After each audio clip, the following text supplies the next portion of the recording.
बात होगी voting list में धांधली पर बड़े खुलासे की। महाराष्ट्र में मंत्री के हुए इस्तीफे की। देखेंगे बिहार विधानसभा में तेजस्वी के निशाने पर क्यों आए नीतीश कुमार। संभल में जामा मस्जिद पर कोर्ट की टिप्पणी से क्यों शुरू हुआ विवाद। जानेंगे मुसलमानों को लेकर मायावती के बीजेपी सरकार पर निशाने को। और बुलेटिन के आखिर में देखेंगे जाने माने कार्टूनिस्ट इरफान की किस खबर पर पड़ी तिरछी नजर। लेकिन दिन भर की तमाम बड़ी खबरों से पहले एक नजर आज की सुर्खियों पर। कांग्रेस ने मोदी सरकार पर आरटीआई को कमजोर करने का लगाया आरोप। डेटा प्रोटेक्शन कानून को लेकर पार्टी अध्यक्ष खड़गे बोले, संसद में उठेगा मुद्दा।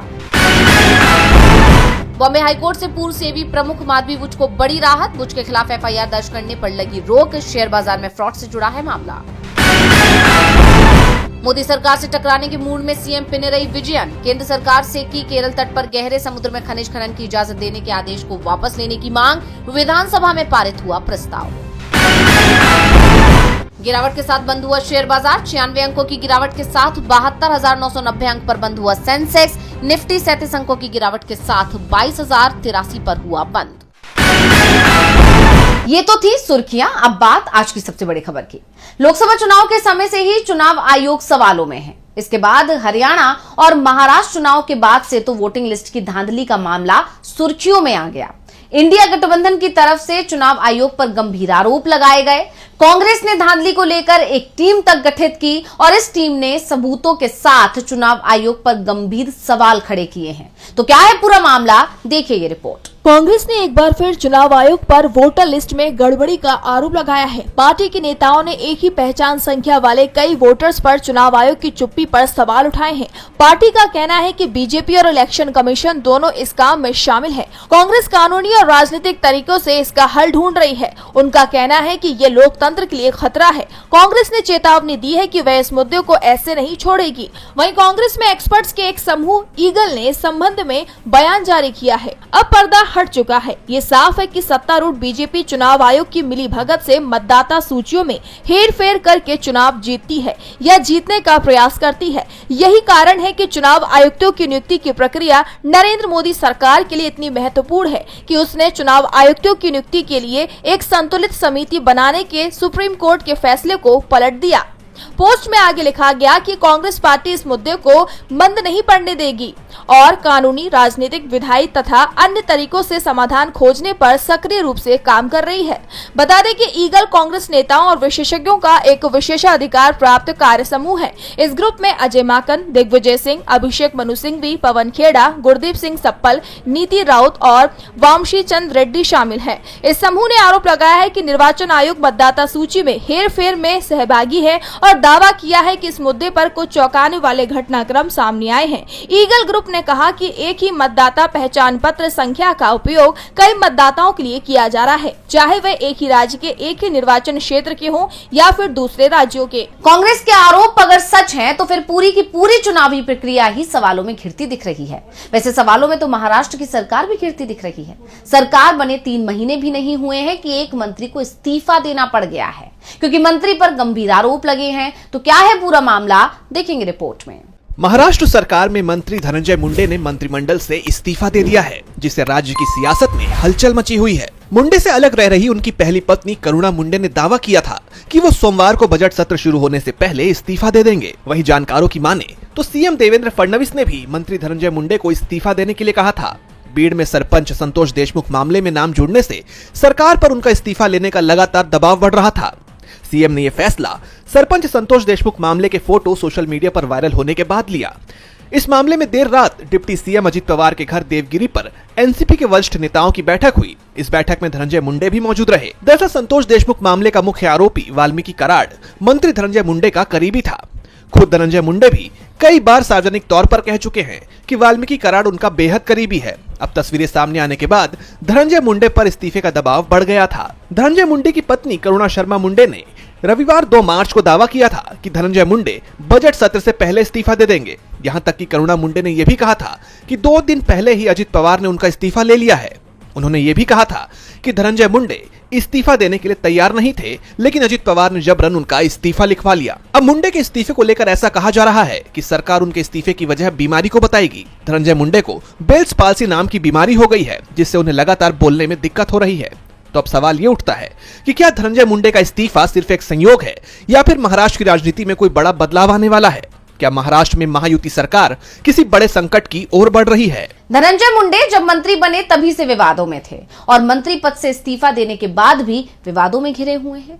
महाराष्ट्र में सरकार संकट में है तो संकट में नीतीश कुमार की कुर्सी भी दिख रही है। बीजेपी की नजर तो पहले से ही बिहार के सीएम की कुर्सी पर है और अब विपक्ष की तैयारी ने नीतीश की चिंता को और बढ़ा दिया है। बिहार विधानसभा में विपक्ष के नेता तेजस्वी यादव ने नीतीश पर तीखा हमला किया है। तो क्या कहा है तेजस्वी ने, देखिए रिपोर्ट। बिहार विधानसभा में विधायकों के बीच जबरदस्त बहस देखी गई। बिहार विधानसभा में राज्यपाल के अभिभाषण पर चर्चा के दौरान नेता विपक्ष तेजस्वी यादव ने नीतीश सरकार पर जोरदार हमला बोला। नेता प्रतिपक्ष ने कहा कि सरकार खटारा, सिस्टम नकारा, मुख्यमंत्री थकाहारा, आम आदमी फिरता है मारा मारा। अब सरकार के साथ ही मुख्यमंत्री नीतीश पर निशाना साधते हुए तेजस्वी ने कहा कि सब कुछ जाए भाड़ में, हम कुर्सी के जुगाड़ में। उनका निशाना आगामी चुनाव में सीएम पद को लेकर एनडीए में मची खींचतान पर माना जा रहा है और वो यही नहीं रुके। उन्होंने आगे कहा कि 2005 से पहले बिहार में कुछ कहाँ था, न चांद था, न तारे थे और न सूरज था। संसार की उत्पत्ति तो 2005 के बाद हुई है। दरअसल मुख्यमंत्री नीतीश कुमार बार बार ये कहते हैं कि 2005 से पहले बिहार में कुछ नहीं था और जब उनकी सरकार आई तभी बिहार में विकास हुआ। तेजस्वी ने उनके इस बयान पर तंज कसा है। इसके साथ ही उन्होंने आरोप लगाया कि मौजूदा सरकार संविधान और लोकतंत्र को खत्म करने में लगी हुई है। ये बात किसी से छिपी नहीं है। तेजस्वी के संबोधन के दौरान सदन में ना तो नीतीश कुमार थे, ना ही सम्राट चौधरी और ना ही विजय सिन्हा, जिस पर तेजस्वी ने कहा कि हमको लगता है कि पहली बार ऐसा हुआ है कि सदन में ना तो मुख्यमंत्री हैं और ना ही दोनों उप मुख्यमंत्री ही मौजूद हैं। सच सुनने का कलेजा होना चाहिए। उम्मीद है कि लोग अपना कलेजा दिखाएंगे और सदन में उपस्थित रहेंगे। वो लोग भी अच्छी तरह से जानते हैं कि इन लोगों का भांडाफोड़ होना है। यही नहीं, तेजस्वी ने राज्यपाल के अभिभाषण को घिसा पिटा बताते हुए कहा कि सरकारें बदल जाती हैं, राज्यपाल भी बदल जाते हैं, लेकिन अभिभाषण हर साल वही रटा रटाया वाला होता है। आपको बता दें कि तेजस्वी यादव लगातार नीतीश कुमार और उनकी सरकार पर हमलावर हैं। अब एक बार फिर उनके बयानों ने बिहार की सियासत को गरमा दिया है। बिहार में 8 महीने बाद विधानसभा चुनाव होना है, इसलिए सियासी घमासान मचा हुआ है। तो यूपी में अलग ही सियासी खेल चल रहा है। अभी महाकुंभ की व्यवस्थाओं को लेकर सरकार सवालों में थी, तो अब संभल मस्जिद को लेकर बवाल मच गया है। हाईकोर्ट ने मस्जिद को लेकर जो टिप्पणी की है उस पर सवाल उठ रहे हैं। तो क्या है पूरा मामला, देखेंगे रिपोर्ट। संभल जामा मस्जिद मामले में मुस्लिम पक्ष को बड़ा झटका लगा है। जामा मस्जिद मामले को लेकर कोर्ट में सुनवाई हुई। इस दौरान कोर्ट ने बड़ा आदेश दे दिया। हाईकोर्ट में सुनवाई के दौरान जस्टिस रोहित रंजन ने संभल की जामा मस्जिद को विवादित ढांचा लिखवाया है। बता दें कि हिंदू पक्ष लगातार इसे विवादित ढांचा बता रहा है। ये पहली बार है जब सुनवाई के दौरान हाईकोर्ट ने भी ऐसा ही कह दिया है। हिंदू पक्ष के वकील की मांग पर आदेश में विवादित ढांचा लिखा गया है। वहीं यूपी सरकार की तरफ से पेश वकील ने कोर्ट को बताया है कि कानून व्यवस्था की स्थिति राज्य की तरफ से बनाए रखी जा रही है। सुनवाई के दौरान वकील हरिशंकर जैन ने कोर्ट से मस्जिद को विवादित संरचना के रूप में संदर्भित करने के लिए कहा, जिसके बाद जस्टिस रोहित रंजन अग्रवाल ने स्टेनो से विवादित ढांचा शब्द लिखने को कहा। अब इलाहाबाद हाईकोर्ट मस्जिद कमेटी की अर्जी पर 10 मार्च को सुनवाई करेगा। दरअसल हिंदू पक्ष मानता है कि मस्जिद की जगह पर हरिहरी का मंदिर हुआ करता था, जिसे तुड़वाकर मस्जिद का निर्माण हुआ। इस मामले में लंबे वक्त से अदालत में सुनवाई चल रही है। हाई कोर्ट में भी कई घंटों की बहस हो चुकी है और अब कोर्ट की तरफ से जो आदेश दिया गया है उससे हिंदू पक्ष खुश है, तो वहीं दूसरी तरफ मुस्लिम पक्ष के लिए इसे झटके के रूप में देखा जा रहा है। मामला मस्जिद की रंगाई का था और हाई कोर्ट ने अब इसे विवादित ढांचा मान लिया है। ऐसे में संभल विवाद और तेज हो सकता है। इससे पहले यूपी में रमजान को लेकर मस्जिद में लगे लाउडस्पीकर को लेकर भी आदेश जारी किया गया था, जिस पर बीएसपी चीफ मायावती ने सवाल उठाए हैं। तो क्या कहा है मायावती ने, देखिए रिपोर्ट। बहुजन समाज पार्टी की चीफ मायावती इन दिनों अपने बड़े फैसले के चलते सुर्खियों में हैं। उन्होंने अपने भतीजे आकाश आनंद पर बड़ी कार्रवाई करते हुए पार्टी से बाहर का रास्ता दिखा दिया। इसके बाद मायावती एक्शन मोड में दिख रही हैं। अब रमजान के बीच यूपी से लाउडस्पीकर हटाने पर उन्होंने आलोचना की है। उन्होंने इसके लिए योगी सरकार को घेरा है। रमजान के बीच लाउडस्पीकर को लेकर चल रहे अभियान पर मायावती ने एक्स पर पोस्ट कर लिखा, भारत सभी धर्मों को सम्मान देने वाला धर्मनिरपेक्ष देश है। ऐसे में केंद्र व राज्य सरकार को बिना पक्षपात के सभी धर्मों के मानने वालों के साथ एक जैसा बर्ताव करना चाहिए, किंतु अब मुसलमानों के साथ धार्मिक मामलों में भी जो सौतेला रवैया अपनाया जा रहा है, ये न्याय संगत नहीं है। उन्होंने आगे लिखा, सभी धर्मों के पर्व त्योहारों आदि को लेकर पाबंदियां और छूट से संबंधित जो नियम कानून है उन्हें बिना पक्षपात एक जैसा लागू होना चाहिए, जो ऐसा होता हुआ नहीं दिख रहा है। इससे समाज में शांति व आपसी सौहार्द बिगड़ना स्वाभाविक है, जो अति चिंतनीय है। सरकारें इस ओर जरूर ध्यान दें। बता दें, बीते दिनों सीएम योगी ने अधिकारियों के साथ एक बैठक की थी, जिसमें उन्होंने अवैध लाउडस्पीकर पर कार्रवाई करने की बात कही। सीएम ने कहा कि धार्मिक स्थलों पर अवैध लाउडस्पीकर के इस्तेमाल की शिकायतें कई इलाकों से मिल रही हैं। इस समस्या के समाधान के लिए तत्काल कार्रवाई की जाए। उन्होंने अधिकारियों से कहा था कि लाउडस्पीकर की आवाज धार्मिक स्थलों के परिसर से आगे नहीं जानी चाहिए। अगर उल्लंघन होता है तो नोटिस जारी कर सख्त कार्रवाई करें। जिसके बाद से विपक्ष ये सवाल उठा रहा है कि आखिर इस तरह की कार्रवाई केवल मुस्लिमों के त्योहार के समय पर ही क्यों की जाती है। जो आदेश मस्जिद को लेकर दिए गए हैं, क्या हिंदुओं के त्योहारों पर भी इसी तरह के आदेश दिए जाएंगे? लाउडस्पीकर पर दिए आदेश से यूपी सरकार सवालों में है, तो किसानों के खिलाफ सख्त एक्शन को लेकर पंजाब की आप सरकार भी सवालों में दिख रही है। किसानों के साथ पहले सीएम मान की बैठक में बात नहीं बनी, उसके बाद सरकार ने सख्त एक्शन लिया है। तो क्या है पूरा मामला, देखेंगे रिपोर्ट। सोमवार को पंजाब के मुख्यमंत्री भगवंत सिंह मान और संयुक्त किसान मोर्चा के नेताओं के बीच हुई बैठक बेनतीजा रही। अब मंगलवार को एक नया हंगामा देखने को मिला। आज भगवंत मान ने किसान नेताओं संग हुई बैठक को लेकर कहा कि मैंने किसानों से कहा कि हर दिन आप रेल रोको, सड़क रोको, विरोध प्रदर्शन करते हैं। इससे पंजाब को भारी नुकसान हो रहा है, राज्य को आर्थिक नुकसान हो रहा है। पंजाब धरना का राज्य बनता जा रहा है। मेरी नरम दिली को ये मत समझिए कि मैं कार्रवाई नहीं करता। मैं 3.5 करोड़ लोगों का संरक्षक हूँ, मुझे सभी का ख्याल रखना है। बैठक में मैंने उनसे अगले दिन यानी 5 मार्च को विरोध के बारे में पूछा और उन्होंने कहा कि ये जारी रहेगा। तो मैंने उनसे कहा कि आपने मुझे 1 घंटे तक क्यों बैठाया। थैंक यू सर, जगह दे दो प्लीज। उन्होंने किसानों ने मैं कल किया कि तुहाडियां रोज दियां रेल रोको, सड़क रोको, पाइप रोको, आ रोको और रोको करके नुकसान हो। पंजाब का बहुत नुकसान हो रहा है, इकनॉमिकली भी नुकसान हो रहा है। पंजाब वैसे भी धरने वाली स्टेट बनता जा रहा है। मेरी नरमाई नू ये ना समझा जाए कि मतलब मैं एक्शन नहीं ले सकता। किसान कहते डिटेन किया जा रहा है। करांगे जी, करांगे, पर पंजाब चलूगा। ਇੱਥੇ 3.5 करोड़ बंदे ਦਾ ਕਸਟੋਡੀਅਨ ਆ मैं, ਮੈਨੂੰ ਸਾਰਿਆਂ ਨੂੰ ਦੇਖਣਾ ਪੈਣਾ। बदतमीजी की ਕੱਲ ਕਹਿੰਦੇ ਵੀ ਉੱਠ ਕੇ ਚੱਲ ਕੇ ਮੀਟਿੰਗ ਨੂੰ ਸੀਐਮ ਸਾਹਿਬ ਹੋਇਆ ਕੀ ਸੀ, ਅਸਲ ਥੋੜਾ ਬਰੀਫ ਕਰ ਦਿਓ, ਅਸਲ ਕੱਲ ਹੋਇਆ ਕੀ। ਮੈਂ ਪੁੱਛਿਆ ਵੀ ਪਰਸੋਂ ਵਾਲੇ ਮੋਰਚੇ ਦਾ ਕੀ ਬਣਾ, ਉਹ ਕਹਿੰਦੇ ਉਹ ਤਾਂ ਜਾਰੀ ਰਹੂਗਾ। ਮੈਂ ਕਿਹਾ ਫਿਰ 2.5 ਘੰਟੇ ਮੈਨੂੰ ਕਿਉਂ ਬਿਠਾਈ ਰੱਖਿਆ ਤੁਸੀਂ। ਕਿਉਂਕਿ ਕੱਲ ਜਿਹੜੀਆਂ ਮੰਗਾਂ। 1 ਮਿੰਟ, ਮੈਂ ਹੁਣ ਜੇ ਸਵਾਲ ਹੀ ਪੁੱਛ ਲਿਆ ਆਪਦੇ ਸਵਾਲ ਨੂੰ ਮੈਂ ਕਿਹਾ ਜੀ ਪਰਸੋਂ ਵਾਲੇ ਮੋਰਚੇ ਦਾ ਕੀ ਬਣੂਗਾ, ਉਹ ਕਹਿੰਦੇ ਉਹ ਤਾਂ ਜਾਰੀ ਰਹੂਗਾ। ਮੈਂ ਕਿਹਾ ਫਿਰ 2.5 ਘੰਟੇ ਮੈਨੂੰ ਕਾਹਦੇ ਵਾਸਤੇ ਬਿਠਾਇਆ ਇੱਥੇ। ਮੇਰੇ ਨਾਲੇ ਮੰਗਾਂ ਤਾਂ ਮੇਰੇ ਨਾਲ ਸੰਬੰਧਿਤ ਹੀ ਹਨ ਸਾਰੀਆਂ ਸੈਂਟਰ ਨਾਲ ਨੇ। ਮੋਰਚਾ ਜਾਰੀ ਰਹੂਗਾ। ਥੋੜੇ ਨਾਲ ਗੱਲ ਕਰਾਂਗੇ 2.5 ਘੰਟੇ, 3 ਘੰਟੇ, 4 ਘੰਟੇ ਜਾਰੀ ਹੈ। ਗੱਲ ਹੈ ਪਹਿਲਾਂ ਇਹ ਦੱਸੋ ਮੈਨੂੰ। ਮੈਂ ਕਹਿੰਦੇ ਮੀਟਿੰਗ ਤੋਂ ਉੱਠ ਕੇ ਚਲੇ ਗਏ ਜੀ ਕੱਲ। ਮੈਂ ਉੱਠ ਕੇ ਆਇਆ ਜੀ। ਹਾਂਜੀ, ਇਹੀ ਗੱਲ ਕਹਿੰਦੇ ਮੈਂ ਇਹ ਕਹਿ ਕੇ ਆਇਆ ਕਿ ਜੇ ਤੁਹਾਨੂੰ ਇਹ ਲੱਗਦਾ ਹੈ ਕਿ ਆਹ ਮੀਟਿੰਗ ਜਿਹੜੀ ਹੈ ਮੈਂ ਡਰ ਕੇ ਦਿੱਤੀ ਹੈ, ਉਹ ਕਹਿੰਦੇ ਜੇ ਅਸੀਂ ਮੋਰਚੇ ਦਾ ਐਲਾਨ ਨਾ ਕਰਦੇ ਤਾਂ ਤੁਸੀਂ ਸਾਨੂੰ ਮੀਟਿੰਗ ਨਹੀਂ ਦੇਣੀ ਸੀ ਜੀ।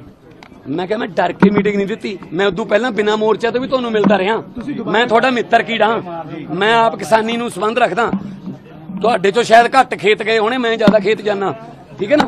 पर ये ना कहो कि मोर्चा भी जारी रहूगा ते मीटिंग भी। मैं कहा आज वाली मीटिंग सारी कैंसिल है ते मोर्चा ला लो। भगवंत मान ने कहा कि मैंने डर के कारण बैठक नहीं बुलाई। मैं उनसे पहले भी मिल चुका हूँ कि मैं आपका दोस्त हूँ, लेकिन अगर आप मुझसे कहते हैं कि बैठक के साथ मोर्चा जारी रहेगा तो मैं बैठक को रद्द कर देता हूँ और आप मोर्चा जारी रख सकते हैं। बता दें कि किसानों ने 5 मार्च को चंडीगढ़ में धरना, विरोध प्रदर्शन और मार्च करने का ऐलान किया था, लेकिन किसान चंडीगढ़ कूच कर पाते इससे पहले पुलिस ने बठिंडा जिले में करीब 1 दर्जन जगहों पर छापेमारी की और कई किसान नेताओं को हिरासत में ले लिया।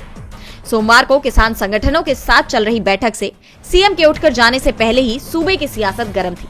वहीं आज किसान नेताओं की धरपकड़ ने आग में घी डालने का काम किया है। आज पंजाब सरकार के खिलाफ कई जगह अर्थी फूंक प्रदर्शन किए गए। किसानों पर हुई कार्रवाई के चलते पंजाब में बवाल मचा हुआ है, तो संयुक्त राष्ट्र के मानवाधिकार परिषद यानी UNHRC की तरफ से भारत को लेकर जो टिप्पणी की गई उस पर भी सवाल खड़ा हो रहा है। भारत की तरफ से तीखा जवाब दिया गया है। तो क्या है पूरा मामला, जानेंगे रिपोर्ट। मणिपुर हिंसा को लेकर पूरा देश चिंतित है। मणिपुर की बीजेपी सरकार की विफलता के बाद भले ही मुख्यमंत्री बीरेंद्र सिंह को अपने पद से इस्तीफा देना पड़ा, राज्य में राष्ट्रपति शासन लागू हो गया है, लेकिन इस बीच भी छिटपुट हिंसा की खबरें लगातार सामने आई है। ऐसे में अब ये मुद्दा संयुक्त राष्ट्र में उठा है। संयुक्त राष्ट्र के मानवाधिकार परिषद यानी UNHRC के चीफ वोल्कर तुर्क ने वैश्विक घटनाओं पर दी गई जानकारी में भारत का जिक्र करने के साथ कश्मीर और मणिपुर के हालात पर भी टिप्पणी की। तुर्क ने कहा कि भारत का लोकतंत्र और संस्थान उसकी सबसे बड़ी ताकत रहे हैं, जो उसकी विविधता और विकास को रेखांकित करते हैं। लेकिन कश्मीर समेत मानवाधिकार रक्षकों और स्वतंत्र पत्रकारों के खिलाफ प्रतिबंधात्मक कानूनों और उत्पीड़न के इस्तेमाल से मैं चिंतित हूँ। इसके साथ ही उन्होंने मणिपुर हिंसा और विस्थापन को रोकने के लिए संवाद, शांति बनाने वाले और मानवाधिकार पर आधारित कोशिशों को तेज करने की मांग की है। उनके इस बयान पर भारत की तरफ से भी तीखी प्रतिक्रिया दी गई। भारत के UN में स्थायी प्रतिनिधि राजदूत अरिंदम बागची ने UNHRC चीफ तुर्क के बयान को बेबुनियाद बताया। उन्होंने कहा कि जैसा कि भारत का नाम अपडेट में लिया गया है, मैं इस बात को पुरजोर ढंग से कहता हूं कि विश्व का सबसे बड़ा लोकतंत्र एक स्वस्थ, जीवंत और बहुलवादी समाज बना हुआ है। अपडेट में की गई निराधार और बेबुनियाद टिप्पणियां जमीनी हकीकत से बिल्कुल अलग है। हालांकि उन्होंने अपने देश का पूरी दृढ़ता के साथ बचाव किया, लेकिन बात जब जमीनी हकीकत की आती है तो उनके इस बयान पर भी सवाल उठते हैं, क्योंकि पिछले 1.5-2 सालों में जिस तरह के हालात मणिपुर में देखे गए, कुकी मैतेई समुदाय के बीच हिंसा में 150 से 250 लोगों की जान चली गई, महिलाओं के साथ बर्बरता की गई और अब तक वहां शांति बहाल नहीं हो पाई है। मणिपुर की जनता पीएम मोदी से मणिपुर आने की गुहार लगा रही है, लेकिन ना तो पीएम गए और ना ही मणिपुर के हालात बदले। और ये पहली बार नहीं है जब अंतर्राष्ट्रीय स्तर पर मणिपुर का मुद्दा उठा हो। इससे पहले यूरोपियन यूनियन में भी इस मुद्दे पर निंदा प्रस्ताव पेश हो चुका है। ऐसे में सवाल ये उठता है कि आखिरकार मणिपुर के हालात कब बदलेंगे। और बुलेटिन के आखिर में देखेंगे जाने माने कार्टूनिस्ट इरफान की किस खबर पर पड़ी तिरछी नजर।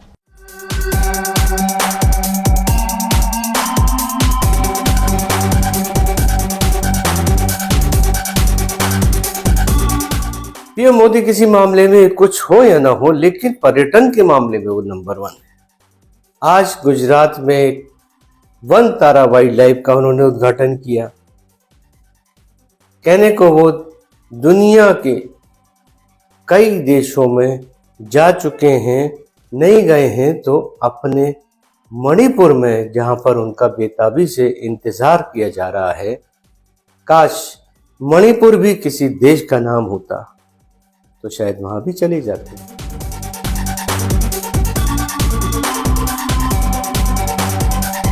आज सोशल मीडिया से लेकर आपके चलते फिरते जीवन में भी पत्रकारिता के बुरे दौर की चर्चा होती है, क्योंकि जिन लोगों पर सूचना देने की जिम्मेदारी है वो आपके लिए नहीं बल्कि कॉरपोरेट और सरकारों को फायदा पहुंचाने में लग गए हैं। विज्ञापन मॉडल को खारिज कर आप इस बीमारी को दूर कर सकते हैं और अपने नारे को बुलंद कीजिए। मेरे खर्च पर आजाद है खबरें।